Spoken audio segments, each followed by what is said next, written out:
দেখো বন্ধুরা, এটা কি মাছ? এটা হইলো শোল মাছ। তো আজকে আমি রান্না করবো শোল মাছ। শোল মাছ খাইতে কিন্তু দারুণ লাগে।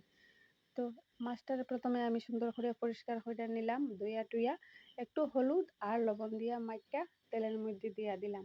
মাছটি সুন্দর কইরা ভাজা তুইলা নিলাম। আর দেখো, মাছের মধ্যে ডিমও বাইরিছে একটু।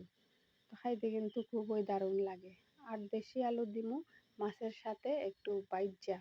তো নুন আর হলুদ দিয়ে ভাজা নিতেছি। আর এরকম কিন্তু মাছ রান্না করে খাইতে খুবই ভালো লাগে। আর তোমরা কিরকম লাগে একটু কমেন্টে করবে। আর ফোড়নে দিলাম একটু পেঁয়াজ, আদা বাটা, হলুদ, লঙ্কা আর লবণ, জিরা দিয়া মশলাটারে একটু জল দিয়া কষাইয়া নিলাম। তারপরে দিয়া দিলাম আলু, মাছ। তো দেখো তরকারির কালারটা কত সুন্দর আইছে, জল দিয়া একটু উতরাইয়া নিলাম। আর দেখো আমার রান্না কমপ্লিট। লাস্টে একটু চিরা কাঁচা লঙ্কা দিয়া দিলাম। আর আজকের মতো ভিডিও এখানেই শেষ।